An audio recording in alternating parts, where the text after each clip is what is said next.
토지거래 허가에서 풀린 지역 매물들이 가격 상승으로 이어질 수 있다는 기대감에 걷어들여지고 있습니다. 지방에 쌓이는 미분양 문제 해결을 위해 조만간 보완 대책이 나옵니다. 식품업체들이 가격을 줄줄이 인상하면서 가공식품 물가가 1년 만에 가장 큰 폭으로 상승했습니다. 높은 물가와 환율, 금리 영향에 기업들도 사업 재편에 속도를 내고 있습니다. 민주당이 35조 원 규모 추경안을 제시한 가운데 철회한다던 1인당 25만 원 소비 쿠폰을 지급하는 내용을 담았습니다. 지역 화폐에 쓰는 돈만 13조 원 규모로 여당은 매표 추경이라며 선심성 퍼주기 추경 요구에 반대한다고 밝혔습니다. 판셈 등 20개 시스템 가구 업체가 10년 넘게 아파트 입찰에서 담합한 사실이 적발됐습니다. 이들은 낙찰 순서에 따라 낮은 가격을 써내며 들러리를 서기로 한 업체에 공사 물량을 나눠주거나 현금을 지급했습니다.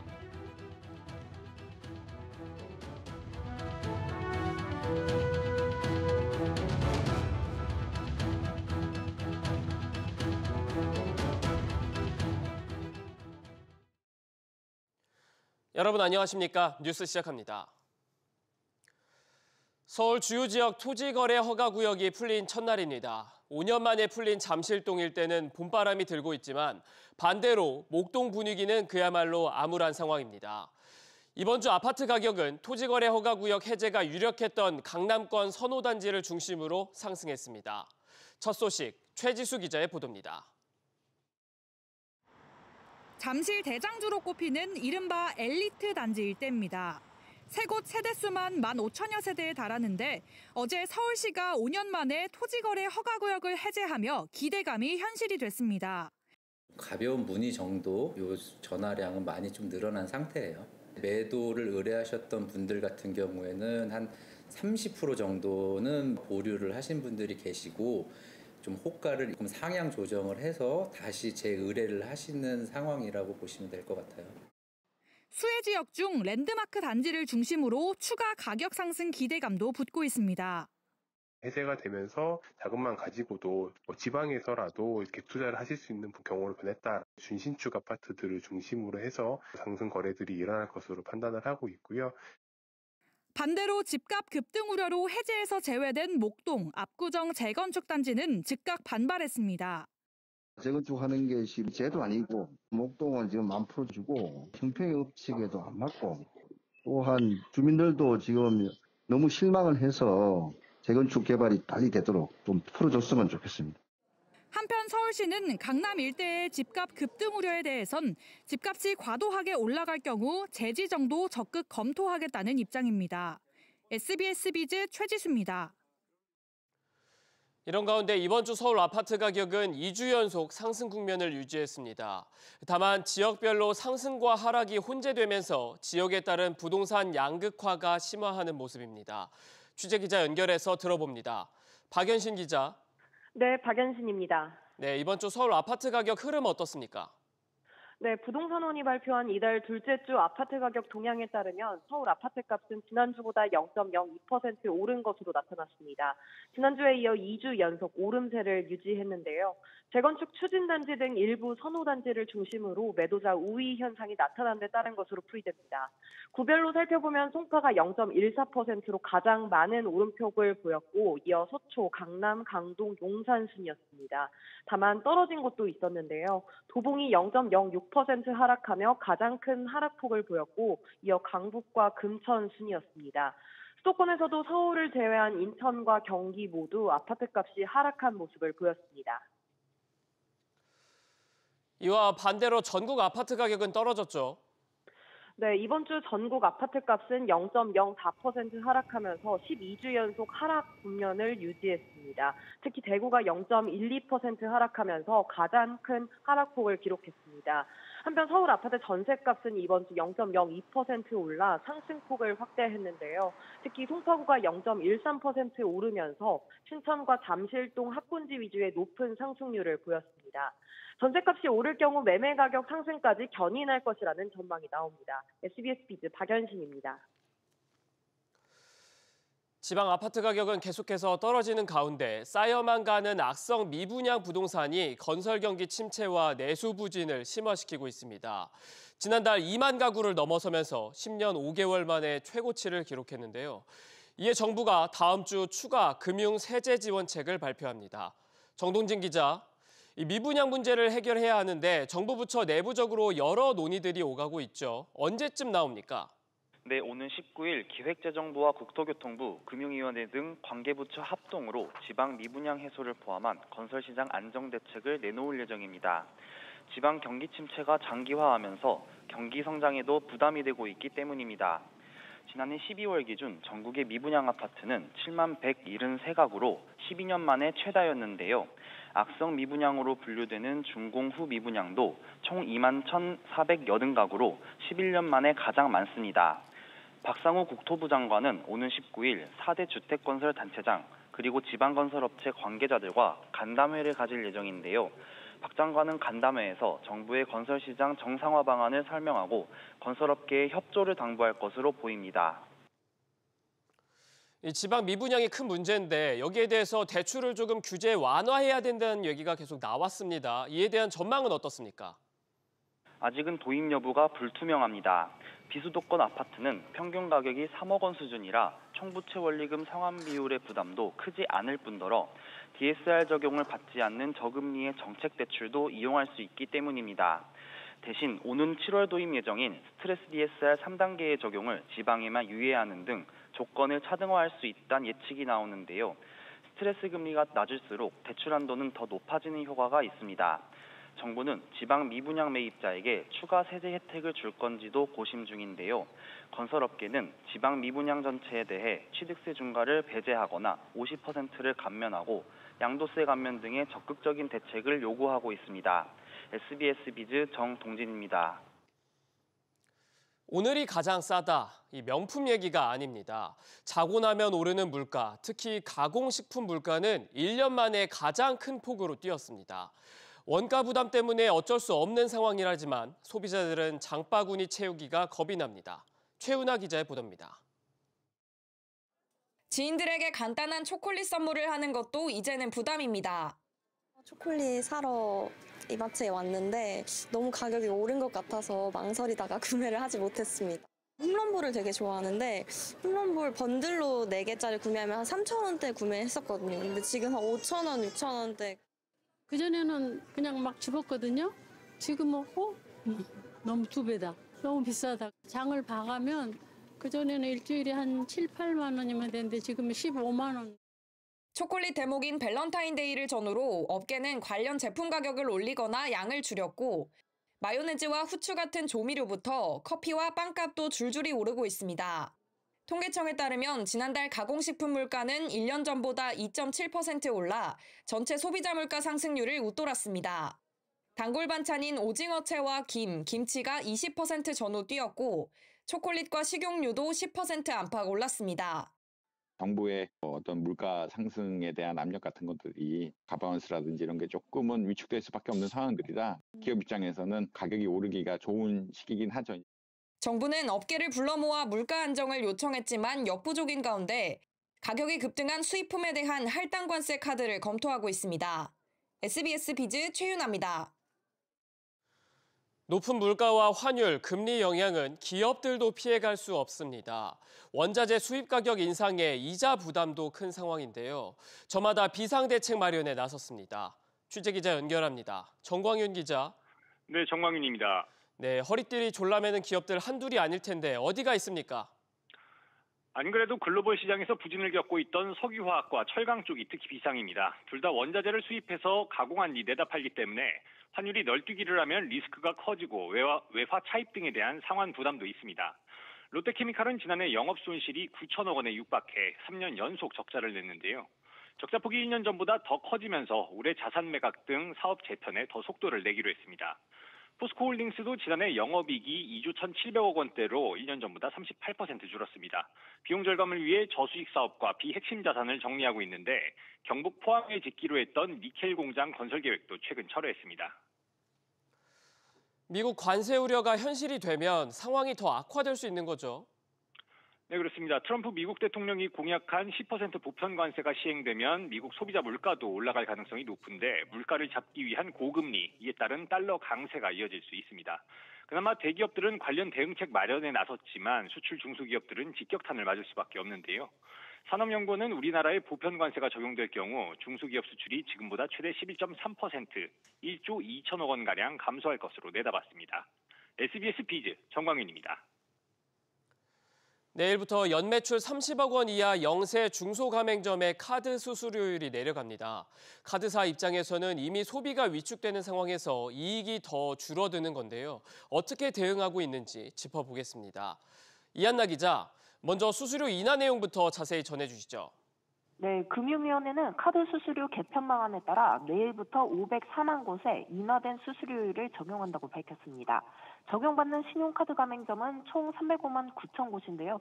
신용카드 수수료율은 연매출 10억 원 이하 영세 중소가맹점의 0.1%포인트, 연매출 10억에서 30억 원 이하 중소가맹점의 0.05%포인트를 각각 인하합니다.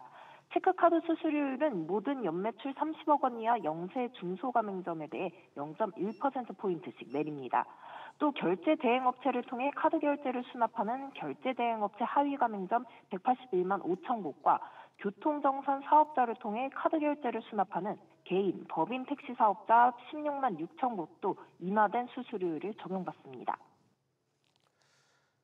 카드사들은 나름대로 대응에 나설 텐데 어떻게 대응하고 있습니까? 네, 주요 카드사들은 해외 결제권에 더 큰 할인율을 적용하는 카드를 내놨는데요. 롯데카드의 특정 카드는 이용 금액에 관계없이 해외 가맹점에서 이용 시 한도 없는 4% 할인을 제공하고요. 신한카드는 특정 카드로 결제 시 해외 여행보험 할인 서비스와 동시에 여행사와 제휴를 통해 패키지 여행 할인 혜택도 제공합니다. 해외 시장을 잡기 위해 카드사들은 후불 결제 사업도 확장하고 있는데요. 신한카드는 베트남 현지 법인을 통해 베트남 최대 리테일 유통기업인 모바일월드와 업무 협약을 체결하고 해외 후불 결제 서비스 출시를 예고했습니다. SBS 비즈 이한나입니다.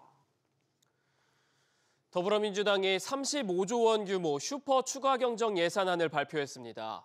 여기엔 전 국민 25만 원 지원금 13조 원을 지역화폐로 풀겠다는 내용도 담겼는데요. 이재명 대표가 추가 편성을 전제로 민생 지원금을 포기하겠다고 밝힌 지 보름 만입니다. 여야 정은 다음 주 국정협의회에서 본격적인 협상에 돌입합니다. 지웅배 기자. 네, 지웅배입니다. 네, 민주당이 제시한 추경안 내용부터 볼까요? 네, 민주당은 기자간담회를 통해 우리 경제 상황이 최악으로 치닫고 있다며 기존 안에서 5조 원 늘린 35조 원 규모의 추경이 필요하다고 밝혔습니다. 여기엔 지역화폐 개념의 민생회복 소비 쿠폰 13조 원이 책정됐습니다. 전국민 대상 1인당 25만 원, 취약계층에 추가 10만 원을 지급하겠다는 방침입니다. 앞서 이재명 대표는 조속한 추경 편성을 위해 지역화폐를 포기할 수 있다는 입장이었는데요. 입장이 바뀐 거냐는 질문엔 민주당은 협상의 여지는 열어놨습니다. 이 민생회복 소비 쿠폰은 전 국민을 대상으로 하는 것인데 정부와 또 여당과 협의하는 과정에서는 그럼 선별 지원으로 조정할 수도 있고 아니면 더 나은 사업이 있다면 그 사업을 채택하는 대신에 이 사업은 포기할 수도 있습니다. 지역화폐에 더해 상생소비 캐시백 등 민생회복에 24조 원 가까운 예산을 요구했고 인공지능과 반도체 부문 지원 등 경제성장을 위해서 11조 원이 필요하다는 주장입니다. 전 국민에게 25만 원씩 주겠다. 정부와 여당 입장은 어떻습니까? 네, 국민의힘은 재정살포 추경, 매표 추경이라며 선심성 퍼주기 추경 요구에 반대한다고 밝혔습니다. 최상목 대통령 권한대행은 오늘 국회 대정부 질문에서 추경과 관련해 민생이 어렵고 글로벌 교육의 불확실성이 있으니 필요하다고 말했습니다. 추경 필요성엔 공감하면서도 세부적인 내용을 두고 여야정 간 이견이 있는 상황인데요. 여야정은 오는 20일 오후 첫 국정협의회를 열고 구체적인 추경 편성에 대한 논의를 시작합니다. 협의회에는 최 권한대행과 우원식 국회의장, 권영세 국민의힘 비상대책위원장, 이재명 민주당 대표가 참석합니다. SBS 비즈 지웅배입니다. 삼성전자의 새 플래그십 스마트폰 갤럭시 S25는 사전 예약 기간에만 130만 대가 팔린 인기 모델입니다. 그런데 KT가 사전 예약 접수 직후 신청자가 몰리자 일방적으로 이를 취소해서 소비자들의 거센 반발을 샀는데요. 당국이 이와 관련해서 조사에 착수했습니다. 조슬기 기자. 네, 조슬기입니다. 네, 방송통신위원회가 사실관계 조사에 나섰다고요. 그렇습니다. 갤럭시 S25 사전 예약 신청분을 KT에서 일방적으로 취소한 게 맞는지 직접 들여다보기 위해서입니다. 앞서 KT는 지난달 24일부터 갤럭시 S25 사전 예약 신청을 받았는데요. KT는 각종 쿠폰과 중고폰 보상 등 당시 대규모 할인 행사를 가졌습니다. 이후 KT에서 사전 예약을 신청하면 출고가 115만 원대 갤럭시 S25를 50에서 60만 원대에 살 수 있다는 소식에 사전 예약자가 대거 몰렸습니다. 그러나 KT는 예약자들이 감당할 수 없을 정도로 많이 몰리자 다음 날인 25일 오후 늦게 일방적으로 예약 취소를 통보했는데요. KT는 당시 취소 공지 문자를 통해 선착순 1000명 한정 안내사항이 누락됐다고 해명하며 네이버페이 상품권 3만 원을 예약자들에게 제공했습니다. 이에 소비자들은 KT가 마케팅 비용을 감당하기 힘들어 이벤트 비용을 바꾼 게 아니냐는 의혹을 제기하기도 했는데요. 방통위는 소비자 항의가 거세지자 KT가 전기통신사업법 금지행위 규정을 위반했는지 여부 등을 파악할 방침입니다. 이에 대해서 KT는 어떤 입장입니까?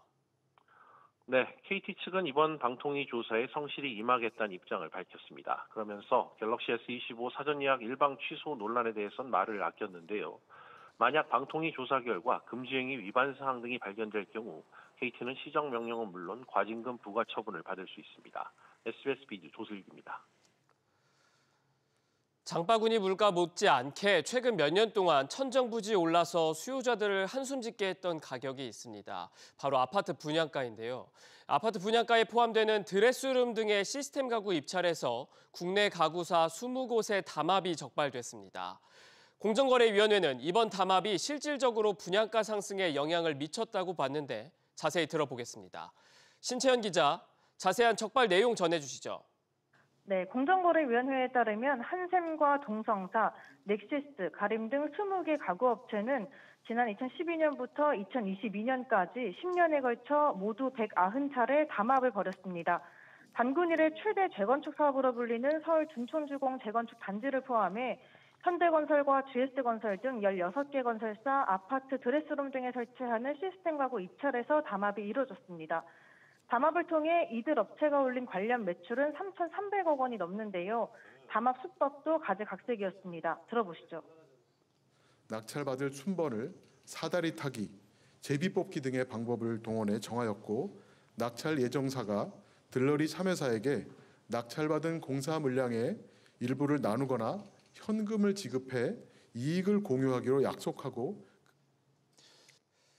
그러면 이번 담합이 실질적으로 소비자에게는 얼마나 많은 피해를 끼쳤습니까? 네, 공정위는 담합에 따라 세대별 시스템 가구 비용 부담이 최소 55만 원에서 최대 350만 원까지 높아졌다며 국민의 보금자리인 아파트의 가격 상승 요인으로 작용하는 위법 행위라고 지적했습니다. 공정위는 이들 가구사의 시정명령과 과징금 모두 183억 원을 부과하고 한샘과 스페이스맥스 등 4개 회사는 검찰에 고발하기로 했습니다. SBS 비즈 신채원입니다. 1년여간 이어진 한미약품그룹의 집안 분쟁이 마침표를 찍었습니다. 차남이 지주사 대표직에서 물러나면서 어머니 송영숙 회장이 복귀했습니다. 취재기자 연결해서 자세한 상황 들어봅니다. 이정민 기자. 네, 이정민입니다. 네, 결국 임종훈 대표가 물러났습니까? 그렇습니다. 한미약품그룹 지주사 한미사이언스는 임종훈 대표가 사임하고 어머니인 송영숙 회장이 대표로 선임됐다고 밝혔습니다. 송 회장은 사이언스 대표를 지내오다가 지난해 5월 아들들에 의해 해임된 지 9개월 만에 복귀하는 셈입니다. 사이언스 측은 송 대표가 그룹 조직을 재정비해 안정시키고 경영을 정상화하는 일에 매진할 예정이라며 세부적인 지배구조와 관련해선 다음 달 정기주총 이후 공식적으로 밝힐 것이라고 설명했습니다. 장남인 임종윤 한미사이언스 사내이사도 이사직을 사임했습니다. 모녀와 형제로 갈렸던 이 분쟁, 1년여간 반전을 거듭했었죠.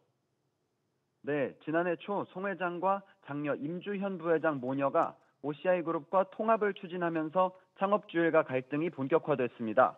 당시 통합계획에서 배제된 형제가 반발하며 지난해 3월 사이언스 주총에서 표대결이 벌어졌는데요. 당시 개인 최대 주주인 신동국 한양정밀 회장의 지지를 얻고 승리했습니다. 하지만 이후 외부 투자 유치 등을 두고 의견이 갈리면서 신 회장이 모녀 편으로 돌아섰고 사모펀드 라데팡스까지 더해 사자연합과 형제의 맞대결 구도가 이어졌습니다. 결국 사자연합이 지분율에서 앞서면서 승기를 잡자 형제 가운데 장남이 백기를 들었고 이어서 오늘 하남도 대표에서 물러나면서 한미약품그룹의 경영권 분쟁은 막을 내리게 됐습니다. SBS 비즈 이정민입니다. 다음 달부터 여객기 안에 보조 배터리 등 화재 위험 물질 반입 규정이 강화됩니다. 선반 보관은 금지되고요. 그동안 제대로 지켜지지 않았던 반입 개수와 용량 제한 규정도 항공사들이 철저하게 볼 예정입니다. 류정현 기자의 보도입니다. 지난달 28일 발생한 에어부산 화재 사고의 원인 중 하나로 지목되는 건 바로 보조 배터리입니다. 지난 2년 동안 항공기 내 보조 배터리 화재 사고는 모두 11건입니다. 큰 불로 번지진 않았지만 해마다 대여섯 건씩 꾸준히 발생한 겁니다. 국토교통부가 보조 배터리, 전자담배 등 불이 날 수 있는 물건의 기내 안전관리 규정 강화에 나섰습니다. 앞으로 모든 보조 배터리와 전자담배는 가방에 넣어 선반에 보관하는 게 금지되고 반드시 탑승객이 지녀야 합니다. 기체 안에서 보조 배터리와 전자담배를 충전하는 행위도 금지됩니다. 이미 있었지만 사문화됐던 규정도 제대로 지켜지도록 조치합니다. 우선 항공사들은 수속 과정에서 보조 배터리 용량에 따라 정해진 반입 개수를 승객이 어기지 않았는지 확인해야 합니다. 보조 배터리를 들고 타더라도 충전 단자 부분에 절연 테이프를 붙이거나 지퍼백 등에 넣어야 합니다. 노출된 단자가 금속과 닿아 전류가 과도하게 흘러 화재로 이어지는 걸 방지하겠다는 겁니다. 에어부산 화재 사고를 계기로 보조 배터리의 화재 위험성에 대한 국민 불안이 큰 만큼 선제적인 대응이 필요하다고 판단하여 항공사 및 전문가 논의를 거쳐 표준안을 마련하였습니다. 이런 내용의 항공안전대책은 다음 달 1일부터 모든 국적항공사에 적용됩니다. SBS 비즈 유정현입니다.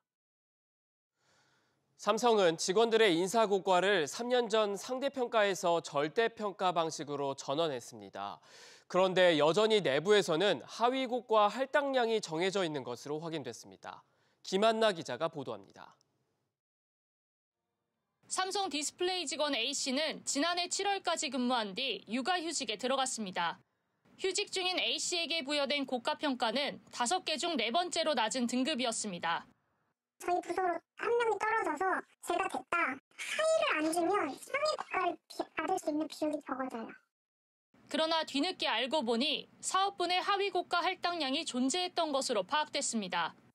사업부장이 무조건 10% 다 때려라 라고 지침이 내려와가지고 여러 가지 상황을 정확히 보니까 저쪽 사회들이 많이 있는 사람이 없어. 절대평가 인사제도를 부인하는 발언도 나왔습니다. 세션 내에서 일단 1차로 매기고 통합해서 이제 파트에서 전체를 시합을 하고 그 비율로 해가지고 이제 배분을 한 거죠. 절대평가라는 게 어디에 있나요? 앞서 삼성은 지난 2011년 절대평가 확대와 동료평가제 도입을 골자로 한 인사제도를 마련하고 전 계열사에 적용해 왔습니다. 삼성 디스플레이 측은 해당 직원에 대한 하위 10% 할당 상대평가 의혹에 특별한 입장을 드리기 어렵다고 답변했습니다. SBS 비즈 김한나입니다. 내수 진작을 위해 정부가 올해 5조 원의 온누리 상품권을 발행한다고 하지만 수요는 턱없이 부족합니다. 최대 대목이었던 지난 설 판매량이 1조 원에 그쳤고 잠자고 있는 상품권도 1조 원에 달합니다. 서주현 기자, 명절 상품권 판매가 기대보다 저조했다고요? 네, 중소벤처기업부에 따르면 설 연휴를 포함한 지난달 10일부터 이달 10일까지 온누리 상품권 판매액은 1조 267억 원입니다. 직전 명절인 지난해 추석보다 26% 줄었습니다. 그마저도 한 달 동안 실제 사용된 상품권은 5,300억 원이 안 돼 판매액의 절반 수준이었습니다. 국회 예산정책처가 중기부에서 받은 자료에 따르면 이렇게 그동안 사용되지 못하고 잠자고 있는 온누리 상품권의 총 규모는 9,400억 원에 달합니다. 이 온누리 상품권을 사용할 수 있는 곳이 적다는 지적이 계속 나오고 있죠.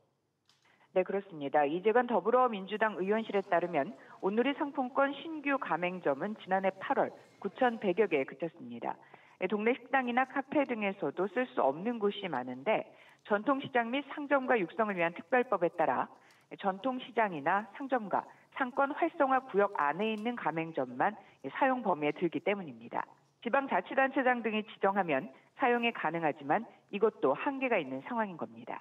심지어 지역 화폐보다 이용 편의성이 떨어진다는 지적도 나옵니다. SBS 비즈 서주연입니다. 코스피가 3개월 만에 2,580선을 회복했습니다. 코스피는 어제보다 1.36% 오른 2,583.17의 거래를 마쳤습니다. 미국 소비자 물가 충격에 외국인과 개인의 매도세가 거셌지만 기관이 6,700억 원 넘게 순매수하며 장을 이끌었습니다. 코스닥은 0.55% 소폭 오른 749.28에 마감했고 오후 5시 40분 기준 원달러 환율은 어제보다 7원 40전 내린 1,449원 90전에 거래되고 있습니다. 안녕하세요. K웨더 라이프스타일 예보 박수훈입니다. 오늘 전국 대부분 지역에서 구름 한 점 없이 맑은 하늘이 펼쳐졌는데요. 내일은 전국 하늘에 점차 구름이 많아지겠고 제주의 하늘은 저녁부터 흐리겠습니다. 한편 내일 제주를 제외한 전국 많은 곳에서 미세먼지가 기승을 부리겠습니다. 수도권과 충청권 등 중서부 지방은 오전부터, 그 밖의 지역은 오후부터 공기질이 탁하니까요. 야외에서는 미세먼지용 마스크를 착용하시기 바랍니다. 이번 주말은 온화하겠습니다. 서울의 내일 아침 기온은 영하 1도로 오늘 아침보다 5도가량 높겠고요. 내일 한낮 최고 기온은 9도까지 오르며 포근하겠습니다. 토요일과 일요일에는 최저 기온도 영상을 보이겠습니다. 다음은 자세한 지역별 내일 기온입니다. 중부지방 서울 영하 1도, 수원, 세종 영하 2도, 춘천은 영하 6도로 아침을 시작하겠습니다. 낮에는 인천 7도, 서울 9도, 대전 11도로 포근하겠습니다. 동해안 지방의 아침 기온은 속초와 강릉 1도입니다. 낮 기온은 울진이 12도까지 오르겠습니다. 남부지방 광주와 대구 영하 2도, 제주는 영상 5도로 아침을 맞이해 전주 10도, 부산 11도로 온화하겠습니다. 동해상에는 구름 조금, 서해와 남해에는 구름이 많겠습니다. 물결은 동해에서 최대 4m로 거세게 일겠습니다. 항해나 조업하는 선박은 유의하시기 바랍니다. 이번 주말에는 온화하겠지만 다음 주 월요일 아침부터 다시 추위가 찾아오겠습니다. 한편 토요일 전남, 경남, 제주에 비가 내리겠고 남해안과 제주에는 일요일까지 이어진 후 개겠습니다. 날씨 전해드렸습니다. 오늘 저희가 준비한 소식은 여기까지입니다. 내일도 5시 55분에 찾아뵙겠습니다. 시청해주신 여러분 고맙습니다.